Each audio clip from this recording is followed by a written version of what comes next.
rental properties? I was just going to answer Yeah, that. That's the right. second most often asked question for me. And that is, how can real estate be used to qualify for one of these E2 visas? And the one thing I can tell you is, years ago, it used to be enough to say have 4 rental properties or an apartment building with 4 units. That was often enough for somebody to qualify. And you would think that our government would be responsive enough to encourage foreign investment by allowing E2 visa holders to qualify based on that type of investment. But generally speaking, just rental properties alone hasn't worked for the E2. Maybe seeing a little bit of a thaw, but for the most part, that generally doesn't work. And the main reason why is sometimes the embassies say that's not an active business because you don't really need to be here full time to rent 4 units once a year.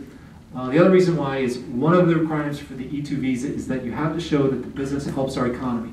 And the government's test, it's called the marginality test, is they want to see that the business will either create jobs for U.S. workers or can produce more than what the investor needs to live, to support himself or herself and the family. So even if the investor is a multimillionaire and doesn't care whether the business loses money, our government says we want to see that the business is going to be helping our economy before we give you this visa.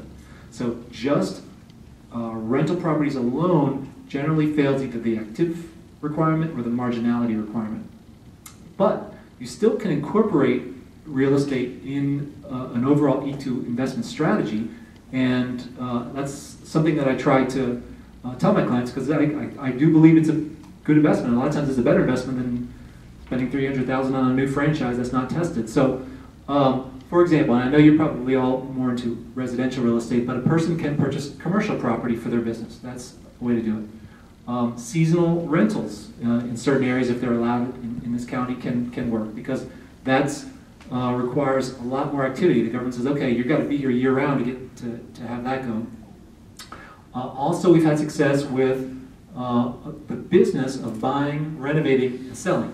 So you're not buying and holding, but you're renovating and selling, and then because that requires you to be here year-round to oversee the renovations and pick out the next property. So real estate can definitely be a part of an E2 strategy.